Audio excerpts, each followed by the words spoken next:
June breathed heavily as he crawled around the track in morning gym class. A group of classmates jogged easily ahead, laughing at him. "Move it, Pudding!" one boy hollered from the sidelines. The coach blew a whistle sharply, out of impatience. June hurried down the hall, his legs hurt, but he ignored the pain. Entering classroom, as he sat at the back, the desk creaked under him. Behind him, a hushed giggle sounded. He felt like even the furniture was mocking him. He tensed. "Psst," a voice whispered, followed by the light poke of a pen in his back. June slowly turned. Amber, the most popular first-year girl, sat behind him with a sweet smile. She leaned forward and held out a folded note. "From Claire," she whispered. June's eyes flickered past Amber to the desk where Claire, his childhood friend, sat carefully avoiding his gaze. His heart lifted for a moment. Claire was reaching out to him. It had been so long since they'd really talked. June accepted the note with hope and confusion. Amber winked and gave an encouraging nod as if to say, "Go on, read it." Scrawled in neat black ink, Claire's handwriting, were the words, "Meet me behind the science building at lunch." Smiley face. His pulse quickened. She wanted to meet him? Maybe she remembered their old friendship and felt sorry for how things had been. He glanced back at Claire. This time she met his eyes, then looked away, biting her lip. Perhaps she was nervous too. For the next hour, he could barely concentrate on the lesson. Anticipation fluttered in his stomach. He told himself not to get too excited, but he couldn't help it. He had been so lonely. The idea of Claire wanting to talk made hope bloom painfully in his chest. When the lunch bell finally rang, June hurried out. Calm down, he thought. Maybe she just wants to apologize, or be friends again. June spotted Claire standing in the shade, looking down at her phone. She was alone. June mustered a timid smile. "Hey," June greeted softly. You wanted to talk?" Claire shifted uneasily, biting her lip as if searching for the right words. June's mind raced. "Claire, it's okay. You can tell me anything," he said gently. Claire raised her head sharply, her expression hardening into something colder, crueler. "Tell you anything?" she echoed. "Did you seriously think I'd call you here to confess or something?" June froze, the warmth of his hope turning bitterly cold in an instant. "You thought wrong. I called you here because I want you to stop. Stop staring at me. Stop following me around like some pathetic puppy. We aren't friends anymore, June. Honestly, we never really were. I just felt sorry for you." The cruelty of her words hit June like a punch to the gut, leaving him breathless and dizzy. "Claire, please," he whispered. Her eyes flashed angrily. "No, June. You need to hear this clearly. Amber and the others have noticed too, and it's humiliating. You're embarrassing me. Just leave me alone. Forever." Suddenly, Amber's voice sliced through the quiet, dripping with fake sympathy. Poor June. She was strolling toward them, flanked by Mark, Ryu, and their usual crowd. Claire shrank back, hesitant, and without another word hurried away. June's face burned with humiliation as the pieces fell into place. It was all a setup. Claire, Amber, everyone. They'd planned this, and he'd walked right into it. Amber gave him a pitying pout. "Rejection hurts, doesn't it?" She glanced mockingly in the direction Claire had fled, then smiled cruelly. "Don't worry, we'll still be your friends." Mark leaned in, his expression darkening. "Yeah, and since we're friends, you won't mind lending me some cash, right?" Their laughter circled June, sharp and merciless. At that moment, a faint voice sounded from nearby. "Leave him alone." Amber and the others turned toward the source. Close by stood Emily. She was a slight, quiet girl from June's grade. Emily wrung her hands together. "Just stop," she said. "This isn't right." The group went silent briefly. Then Amber responded rudely, warning Emily not to interfere, claiming they were only joking. Emily's face paled, but she firmly stood her ground, asking how it was funny when they were clearly hurting him. Ryu took a menacing step towards Emily. "Scram, Mousy, unless you want us to have fun with you next." The thought of Emily getting dragged into this because of him was too much. He found his voice at last. "Emily, don't," he began, intending to tell her to run, but Mark shoved him hard in the chest, sending him sprawling backward against the wall. Pain jolted through June's back. Emily cried, starting forward on instinct. Mark turned toward her angrily, but just then the lunch bell rang in the distance. One of Amber's friends called out, "Teacher's coming." Amber clicked her tongue, clearly annoyed. She fixed June with one last icy look. "See you around, June boy." Mark gave June a parting shove with his foot, before jogging off with a smirk. In moments, they were gone. Tears of shame and heartbreak spilled freely now that no one but Emily was there to see. Emily approached cautiously, kneeling a few feet from him. Her dark eyes were full of sympathy and sadness. She reached into her pocket and pulled out a clean tissue, holding it out to him with a shaky hand. June hesitated, then accepted. He wiped his face, though the tears kept coming. She whispered an apology to June, admitting she'd known but hadn't warned him, her voice breaking with regret. June glanced at her through watery eyes. Emily's own eyes glistened, on the verge of tears for him. He found himself shaking his head. "It's not your fault. I should have known better." He let out a bitter, broken laugh. It was stupid to think His voice cracked, and a fresh wave of tears came. Emily hesitated only a moment before gently laying a hand on his shoulder. "It wasn't stupid to hope," she murmured. "They were cruel. and you didn't deserve that." He hadn't heard such kindness directed at him in a long while. Trying to steady himself, June pushed upward, but his legs trembled. Emily noticed immediately. She gently grasped his arm, steadying him until he found his balance. Her touch was careful, reassuring. He gave her a trembling, grateful smile. "Thank you for standing up for me." Emily lowered her gaze as she whispered that she couldn't simply stand by and watch. They walked together out from behind the building. As they parted ways in the hallway, Emily gave him a tiny, encouraging smile. The sting of betrayal from Claire and Amber's cruelty was still raw, but Emily's kindness felt soothing. When the final bell rang, June quickly left campus, arriving home just as the sun began to set. He quietly stepped inside. He peeked into the kitchen. A note was stuck on the fridge with a magnet. "Working late, dinner in the microwave. Mom." Of course his mom wasn't home. She was rarely home before bedtime these days, buried in work at the office. As for Dad, he walked out on them when June was little. June made his way upstairs and noticed his sister Sayu's bedroom door was ajar. He saw her inside, sitting at her vanity and brushing her hair. "What do you want?" she asked, not bothering to hide the annoyance in her tone. For a moment, he thought of telling Sayu, but remembered she hated hearing his problems. "Nothing,"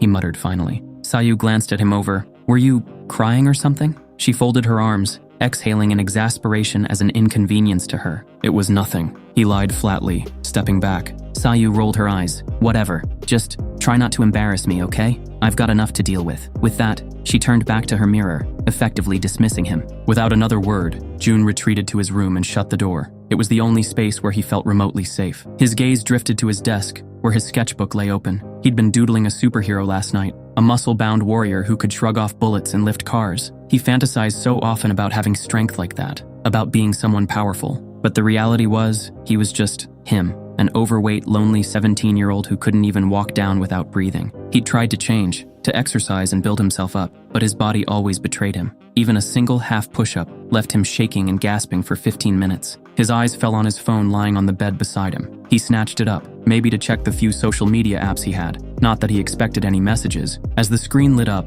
something unfamiliar caught his eye. An icon he didn't recognize was sitting in the middle of his home screen. It was named Gatewalker. He certainly hadn't downloaded any new apps recently. He quickly deleted it, but seconds later, it reappeared. A chill crept down June's spine. He deleted it again. Once, twice, 3 times. Each time, it returned faster. Now curious, June tapped the icon. The screen went black for a second. Then a line of text popped up in simple white font on the dark background. "Are you ready to unlock your true potential?" June blinked. Was this some kind of weird ad? Under the question, 2 buttons faded into view side by side. Yes and no. He looked for a way to close the app. It didn't have any typical interface. He tried to shut the phone off entirely. It refused to power down. The device vibrates slightly in his hand, and the words on the screen blinked once, almost urgently. "Want to become the perfect version of yourself?" It was as if the phone wouldn't let him do anything else until he responded. He hesitated only a moment longer, then tapped yes. A blinding white light poured out of the phone, so bright that June yelped and dropped it onto the bed. Then just as quickly, the brightness dulled. When his eyes adjusted, his heart nearly stopped. He was no longer in his bedroom. An endless expanse of pure white spread in every direction. No ceiling or sky, just an infinite space of light and foggy white. "Hello?" he called out. In front of him, text flickered into existence in midair. It read, "Welcome, June. Challenge 1. Walk 2 kilometers in 2 times gravity." Before he could fully absorb those words, June yelped as an invisible force suddenly pressed down on him. 2 times gravity, the challenge text had said. This is impossible, he thought wildly. How was he supposed to walk under this pressure? Hours seemed to pass as he lay there, unable to even lift his head. Slowly, desperately, June clawed at the ground, dragging his trembling body forward an inch at a time. 1 foot. He forced it forward and set it down. 1 step. Pain already prickled in his thighs from the effort. He took another step, and another. Each footfall was heavy. After just 10 steps, his legs buckled suddenly, and he collapsed face first onto the cold, hard ground. Tears blurred his vision, but he remembered all the taunts, all the laughter. If this bizarre trial was truly the key to becoming stronger, this was his only chance. So June pressed on. The white expanse gave no sense of progress, only a small display, showing a distance count, 0.2 kilometers. He had no idea how long he'd been trapped here, hours or maybe days. Oddly enough, he didn't feel hungry or thirsty at all, yet exhaustion burned through him. By 0.5 kilometers, June's lungs were on fire. The moment he stopped moving, a voice chimed in the air, pausing challenge. June's head jerked up. "Who's there?" he called, but there was no reply. Perhaps it was an automated voice of the app. Maybe he could rest as needed, but he feared some penalty if he took too long. After a few minutes, he forced himself back to his feet. "Resume," he muttered. The display responded. 1 step at a time, he found a slow rhythm, step, breathe, step, breathe, that pushed him forward a few meters at a time. He pictured the school track, remembering the mocking faces. If he could survive that ridicule daily, he could survive this lonely trial now. At 1.0 kilometer, June let out a cry of relief and collapsed. He shut his eyes, just trying to breathe. Maybe the app had chosen the wrong person. He was weak. He was the kid who always came in last, gave up easily, and never fought back. No, a firmer voice inside him protested. That kid was who he used to be. He wanted change, didn't he? He would do it inch by inch if he had to. His vision tunneled. All he knew was putting one foot in front of the other. At 1.8 kilometers, June was sobbing under his breath. Just a little further, he shuffled, dragging one foot then the other. Finally, with one last step, the display changed. 2 kilometers. A triumphant chime sounded. Challenge 1 complete. Congratulations, the calm voice announced. There was no prize offered, no explanation, but he felt an immense swell of pride and relief wash over him. A heartbeat later, the light consumed him once more. June jolted awake in his bedroom, briefly wondering if it had all been a dream. His phone lay beside him where it had fallen. It felt like he'd spent days in that strange place, but a quick glance at his alarm clock made his heart skip. Time hadn't moved at. A notification pinged on his phone, making him jump. On the screen was the same app. It glowed once, and then a small text bubble appeared. Status, Challenge 1 complete. June tapped the screen, but nothing happened. He pressed the back button, and this time it worked. The app closed instantly. He stood up on shaky legs, and to his surprise, they held firm. In fact, he felt steady. He felt good. He walked a few steps around his room. His body obeyed easily. The usual heaviness he always felt was greatly reduced. He dared to do a little hop.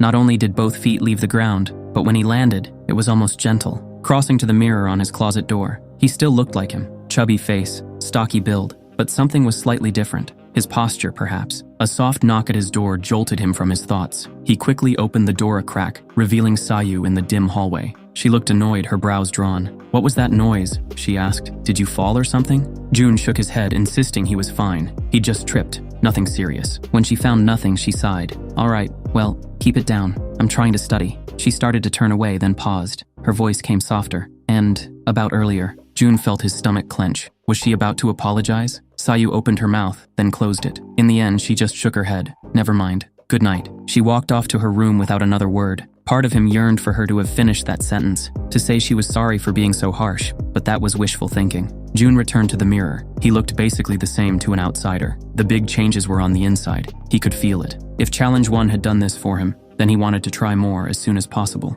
Monday arrived as he walked into school. His legs moved smoothly. It felt so good to move without struggle. He braced himself for the usual snickers or shoves, but nothing happened until he reached his locker. "Well, if it isn't June boy," a sneering voice greeted. He recognized it immediately. Mark, his bruiser friend Ryu at his side. June swallowed, trying to keep calm. Mark smiled coldly, eyes empty. Stepping closer, he mentioned June's luck on Friday when the bell rang. June quickly assured them he hadn't told anyone. Not teachers, no one. Ryu snorted. "Course you didn't. Rat us out and it'll be worse for you." June felt a flicker of irritation. "I get it," he mumbled. Mark raised an eyebrow, noticing June's more assertive tone. "You grow a spine over the weekend?" He shoved June's shoulder lightly. "Don't forget your place." Mark chuckled and moved off with Ryu. At lunch, June found a quiet spot at the edge of the courtyard. Usually he ate alone, but today someone approached. Emily hovered a few steps away, clutching her lunch bag, and he smiled warmly in return, shifting on the bench to offer her space to sit. For a minute, they ate in comfortable silence. Emily normally kept to herself too, he realized. Perhaps she had no close friends either. "How are you?" she asked. "After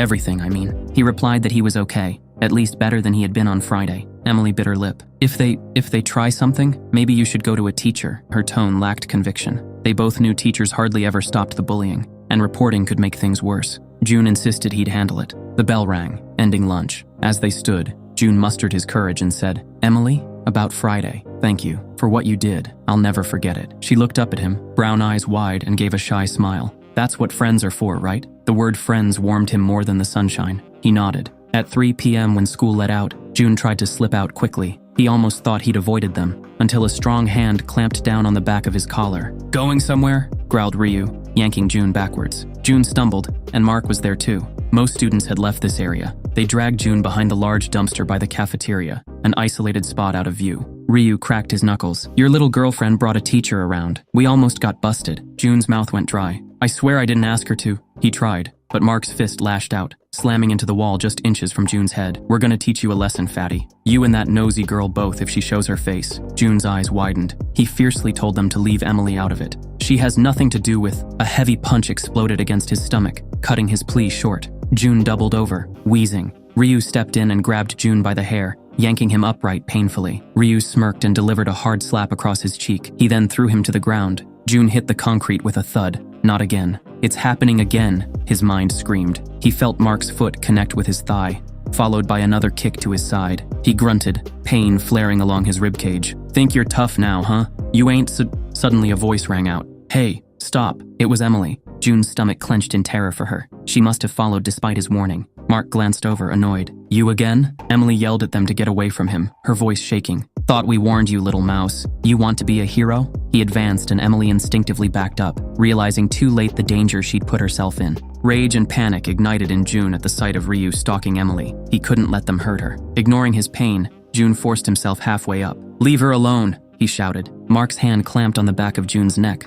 driving him back down to the ground. Emily, desperate, yelled, I'm calling the police. She fumbled with her phone. Ryu lunged and snatched the phone from her before she could react. He tossed it to the side, where it clattered under a dumpster. Emily let out a little cry of dismay. Ryu grabbed her wrist tightly. Maybe we should give you a matching bruise, huh? Since you like sticking your nose in. Tears pooled in Emily's eyes, though she bit her lip to keep from begging. June struggled, a wild fury overtaking his fear. They were going to hurt her, because of him. He elbowed Mark hard in the gut. The surprised move made the Mark grunt. Fueled by adrenaline, June roared at Ryu to get off Emily, startling Ryu enough to let her go. You little? Ryu swore, regaining balance. He swung at June with a clenched fist. It connected solidly with June's jaw. White pain burst in June's head. Somehow he clung to consciousness. Emily rushed to June's side, trying to help him up. Mark had recovered and was red-faced with anger now. Enough playing, he snarled to Ryu. Hold him. Ryu grabbed June from behind, pinning June's arms back in a lock. Mark loomed in front of him, breathing hard with fury.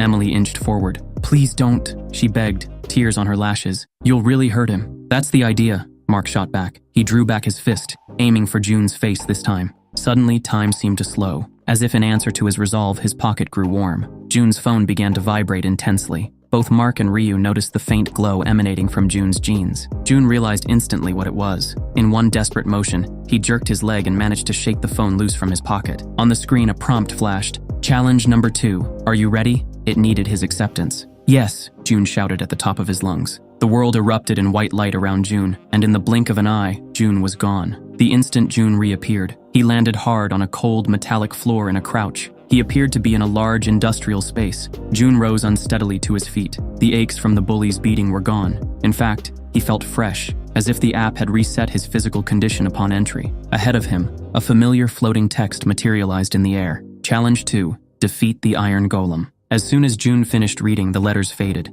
A scraping noise came from his left. June spun toward the dark aisle. 2 red lights flashed, like eyes. June's breath caught. With a heavy metallic thud, a shape stepped into view. It was a humanoid robot, built like an armored soldier, his heart pounding as the hulking humanoid robot steps out of the shadows. In an instant, it lunges. June's attempt to dodge is too slow. A metal hand punches him with crushing force. There's a sickening crunch of bone, then nothing. Darkness. Moments later, June gasps back to life at the warehouse's entrance. The scene resets as if the nightmare has started anew. The same flickering lights, the same silent rows of crates. Across the room, the robot reactivates too. Thus began a gruesome cycle. The robot hunts him relentlessly through the maze of the warehouse, and whenever it catches him, it kills him without mercy. And each time, the world snaps back to the start. Days, or perhaps weeks, pass in this hellish time loop. In this artificial world, he no longer needs food or water. He becomes like a ghost in his own nightmare, skittering from hiding spot to hiding spot. Eventually, the psychological toll of running and dying so many times breaks something inside June.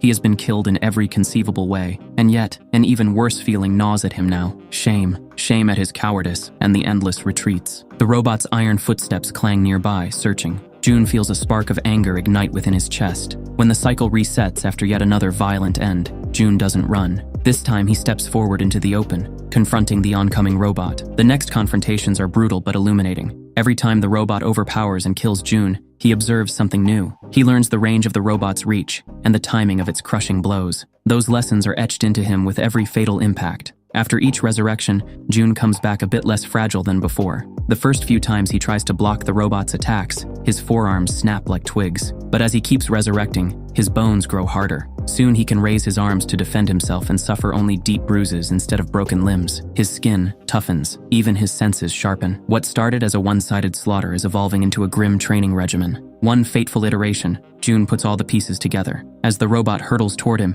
he remains calm, adjusting his footing the way he's learned. When the iron giant throws its punch, June slips aside with inches to spare. He drives his elbow into the robot's arm joint. Metal crumples slightly under the blow. The robot, momentarily off balance, swings around to attack again. But June is already moving with a speed born of countless deaths. He ducks under the next swing and leaps onto the robot's back. With a guttural shout, he clasps his hands around the machine's head. The robot bucks and thrashes, smashing June against a concrete pillar, but he holds on with an iron grip. There's a shriek of tearing metal as the robot's neck cracks. In its final twitch, the robot fell to the floor, its head broken off by June's anger. Panting in the sudden silence, he gets a notification that the trainer had been defeated. He staggers back, eyes fixed on the broken robot that had killed him so many times. The fight is over. But something was strange. Even after minutes, nothing happened. He was still standing there, alone. A horrifying realization dawned upon him. The system had clearly said he needed to defeat the Iron Golem, yet the notification had announced the trainer's defeat. No sooner has June caught his breath than a new tremor shakes the ground. At the far end of the warehouse, an enormous sliding door begins to open. Beyond it lies darkness, until two colossal amber lights flicker to life. From the black void steps the giant Iron Golem. If the previous robot was a bulldozer, this one is an entire building on legs. Its arms are as thick as tree trunks and end in hands that could crush a car. But June has not come this far to give up. He plants his feet and raises his hardened fists. The ultimate challenge has arrived, and he will meet it head on. The Iron Golem strikes first, a giant arm swinging down with the force. June hurls himself to the side, barely avoiding being pulverized. What follows is a battle unlike any June has fought before. He darts through the debris, searching frantically for any weakness. He delivers quick counterattacks whenever he can. His blows leave only the faintest dents in the Iron Golem's armor. Minute by minute, the Iron Golem wears June down. When the Golem manages to grab June and squeeze, he feels his ribs bending on the verge of snapping, yet he pries himself free with a raw scream. He blacks out for a split second, only to regain consciousness with a furious will to continue. It's as if his body simply refuses to die now. June steadies himself for one last effort.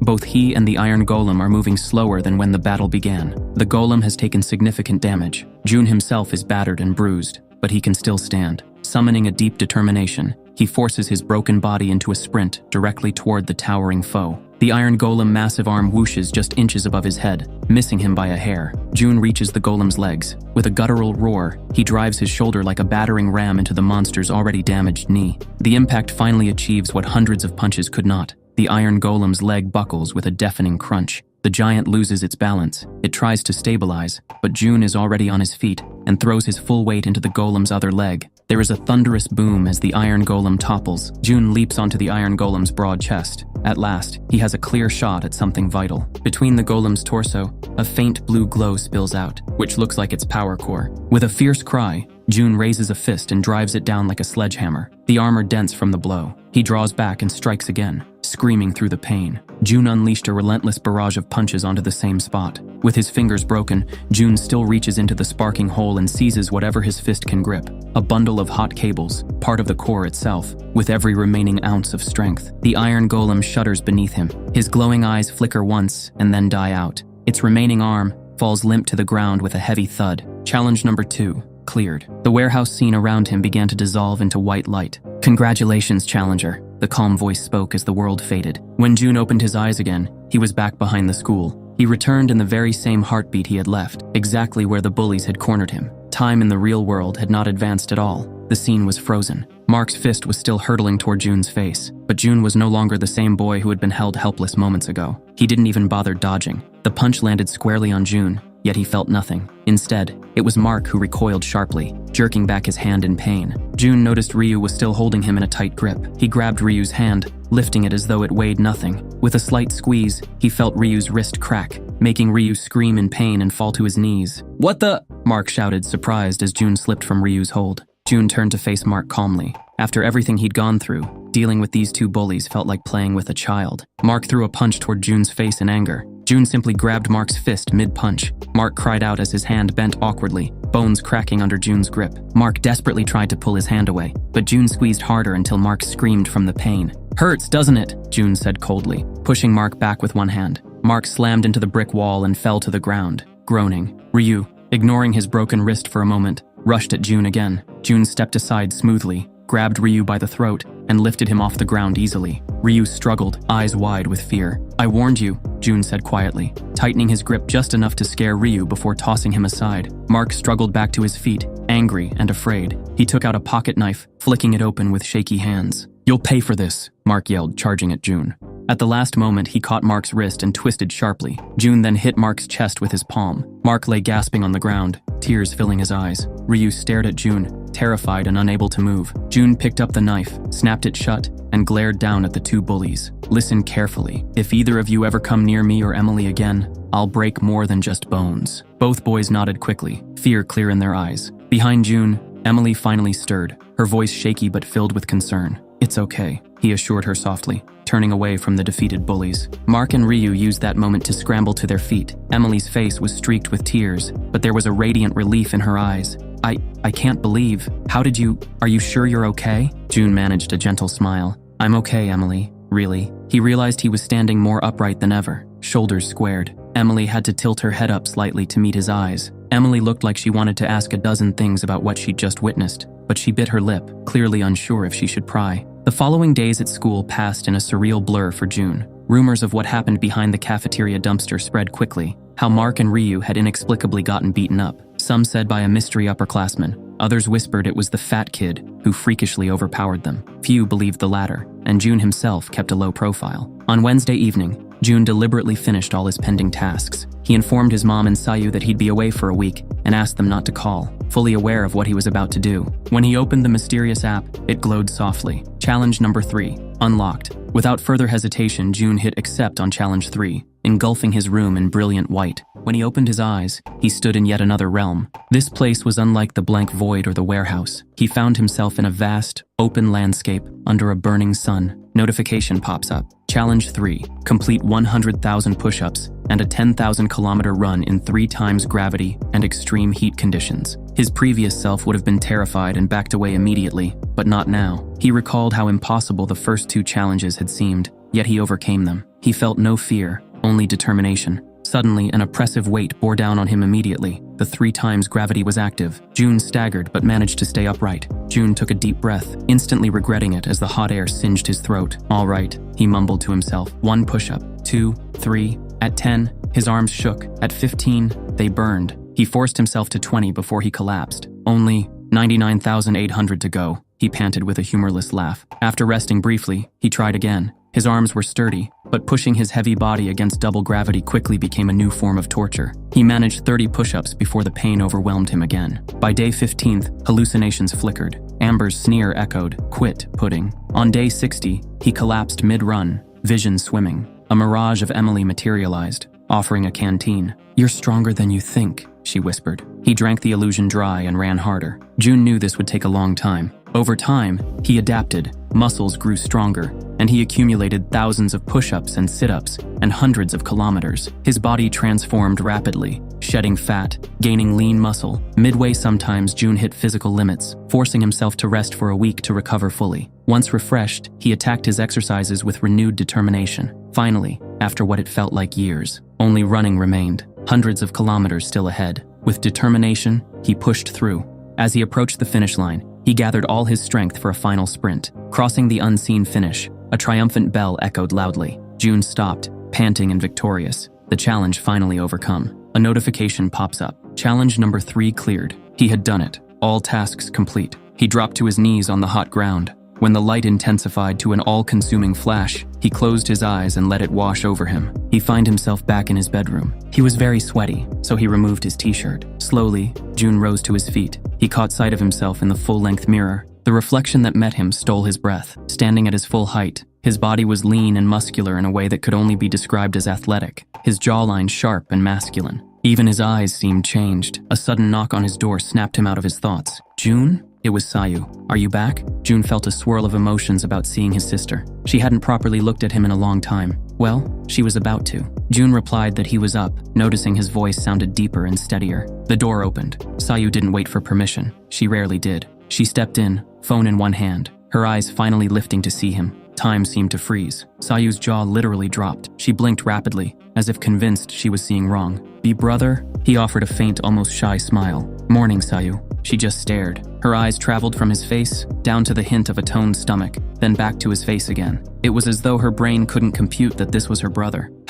What? She stammered. A blush of embarrassment crept over her cheeks. I decided to start working out, June said lightly, playing it off as if it were no big deal. Well, what else could he say? He stepped forward, and Sayu instinctively stepped back, bumping into the doorframe, still wide-eyed. Working out? She repeated faintly. Her gaze flicked behind him. You know, exercise. I had some motivation, he said. There was a hint of steel in that last word that made Sayu flinch. She opened her mouth, maybe to apologize or question further, but no sound came. Instead, her eyes lowered. Shame and regret warred on her face. I have to go, she mumbled, unable to meet his eyes. She turned on her heel and practically fled. June exhaled. He didn't feel pleasure at making her uncomfortable, but he also didn't feel inclined to chase after her. Their relationship would need time to rebuild, if it ever did. He remembered some of his older clothes from years back. He pulled them on. Then he grabbed his school bag and headed out. Each step felt new, springy. Approaching the school gates, he felt a thrill of nerves. The courtyard was busy with students milling about before class. June strode in,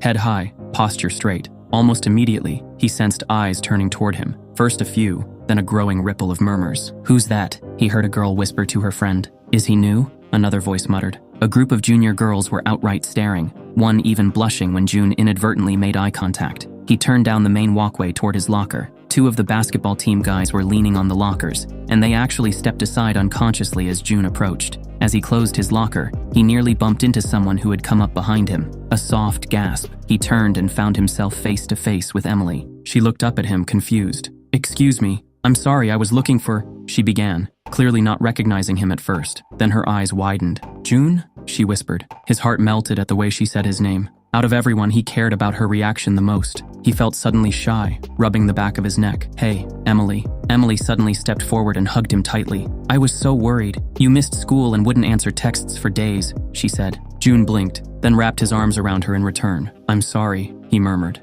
Emily pulled back slightly, blushing furiously now as she realized she was hugging a much leaner, muscular June in the middle of school, embarrassed. I'm sorry, it's just, you look so… June chuckled gently. I know, it's a lot. I'll explain everything, I promise. Emily nodded. She smiled up at him and he felt that warm glow again. He parted with Emily at her classroom with a promise to meet at lunch. As he walked in, the room fell silent. His teacher, mid-sentence, lost her train of thought. A few students gasped audibly. June? The teacher finally asked, as if seeing a new student on her roster. Yes, Mrs. Pollard. Sorry I'm late. His voice turned a few more heads. My word, you look… she began, then caught herself and cleared her throat. Throughout the morning, June had to endure constant stares and whispers. He answered politely, but didn't encourage them. What did encourage him, however, was noticing at least one person seething at all the attention he received. Amber. He first noticed her in the hallway between classes, standing with her clique by the lockers. Amber's eyes widened as she saw him coming down the corridor. At first, she didn't appear to recognize him. Her gaze was appreciative, like any girl checking out a hot guy. It was only when he gave her a cool, knowing smile that she realized. June? Amber squeaked, causing her friends to look at her in surprise. He paused, tilting his head. Amber's face flushed bright red. Stunned, she struggled to match the boy she'd mocked with this handsome guy. You look, she stammered, then flashed a practiced, flirty smile. You look great. Her cronies exchanged looks. One of them, Marissa, piped up, yeah, like, really great. June felt a flicker of disgust at how transparent they were, but he maintained a polite facade. Thanks. He made to move on, but Amber reached out and lightly touched his arm. Hey, I was just telling the girls about this party at my place Friday night. You should totally come. It'd be fun. Her tone was overly sweet. It took all of June's willpower not to laugh. Here it is, he thought. The popular girl wants me now. He glanced at her hand on his arm until she withdrew it, then looked her square in the eyes. A party on Friday? You know, that sounds not really my scene, he said coolly. Amber blinked, stunned by the rejection. Being the most popular girl, she was used to boys desperately wanting this chance. She let out a small, nervous laugh, as if assuming he was joking. She stepped a bit closer, lowering her voice. I know we didn't hang out much before, but I'd really like to get to know you better, June. A few months ago, this would have been a fantasy. Now it sickened him a little. He spoke softly, so only she and her nearest friend could hear. Get to know me? Amber, we both know you never gave a damn about who I really am. Her smile faltered. That's not true, He didn't let her finish, raising his voice. Truth is, Amber, I have zero interest in hanging out with cruel, shallow people. A hush fell around them as nearby students caught wind of the tension. Amber looked like he'd slapped her. He wasn't done. Weeks of pent-up hurt guided his words. You only care about me now because of how I look, but inside, I'm still June. He stepped back. Your ugly heart disgusts me even more than your fake kindness. Save your invitation. I wouldn't be caught dead near you. An ooh sounded from someone in the gathering crowd. Amber's friends were staring at her, at seeing the queen bee stung. Amber herself looked utterly mortified, mouth opening and closing wordlessly. June turned on his heel and walked away without another glance. Later, as he crossed the courtyard, his eyes caught sight of a familiar bench under the oak tree. Claire was sitting there, alone, fidgeting nervously with her phone. Claire noticed June immediately, as if she'd been waiting for him. She straightened quickly, opening her mouth to speak, but June didn't even glance her way. He kept walking. "Wait, June!" Claire called, her voice urgent. She grabbed at his sleeve, desperately trying to make him stop. June pulled his arm free roughly, turning to face her with an icy glare that made her step back. "Don't touch me. We're not friends. You made it clear you wanted nothing to do with me when I didn't fit your perfect image." Claire's eyes widened, hurt and shock evident on her face. She tried to say something, but June cut her off sharply. "Save it, Claire. Go back to pretending you don't know me. That's what you're best at." Claire's eyes widened, hurt and shock evident on her face. "Please, June," she whispered. "I didn't have a choice. Amber and the others, they pressured me. They said they'd ruin me if I didn't go along with them." June looked back, his tone cold and merciless. "You always had a choice. You choose your popularity over me." Claire shook her head, tears spilling down her cheeks. "I know it was wrong. I never wanted to hurt you. I was scared. And now you're scared again," June said sharply. "Scared they'll throw you away like you did to me. Well, I'm done being your backup plan when everything else falls apart." He turned away decisively, walking off without another glance. Claire stood there, silent tears streaming. At lunchtime, he met Emily under the oak tree. They sat together on the grass, away from prying ears. He told her a different version of the story. Emily listened, eyes shining with admiration and care. "I'm so proud of you, June," she said sincerely. "But even before all this, you were always worth being proud of. You know that, right?" He gently took her hand. It felt so small and soft in his. "You were there when it mattered. That's everything to me." Emily looked at their entwined fingers, and then back up into his eyes. He realized leaning so close, her lips slightly parted. Before he could overthink, June leaned in and pressed a tender kiss to her forehead, too unsure to aim for lips yet. It was an affectionate gesture, one that made her close her eyes and smile in contentment. By day's end, as he walked out of school with Emily, holding his head high, he thought the chapter of his old life had truly closed. But life had other plans. As he and Emily parted with a warm hug, June felt his phone buzz in his pocket with a familiar, eerie vibration. Pulling it out, he saw the icon glowing on the screen. A new message awaited. Stage 2 adventure mode has been unlocked. The screen pulsed with ominous red light now, not white. A warning flashed. "Do you wish to continue?" At that moment, he reflected on how far he'd come, feeling a growing curiosity to see just how far he could push himself. With a determined breath, June pressed yes. This time, the world didn't fill with light. Before June, a swirling blue portal materialized. Taking a deep breath, he stepped forward. As his vision adjusted, he realized he was in a torch-lit corridor of what looked like an ancient underground cave. This was nothing like the pristine training grounds. A low growl came from the shadows, and June tensed immediately. A figure emerged, hulking, grotesque. Behind it, other shambling shapes and glinting eyes appeared. Yet June did not back away. Instead, a slow smile spread on his face. "All right," he murmured, clenching his fists, a punch with all his might, enhanced by every ounce of strength he'd earned, connected with the orc's jaw, sending teeth flying. Around him, guttural snarls echoed as more creatures crept out of the dark cells. Meanwhile, in a dimly lit dorm room halfway, a girl stared at her phone. The screen flickered, its pale light reflecting in her hollow eyes as text scrolled, "Stage complete. Choose your skill." A slow, knowing smile curved her lips.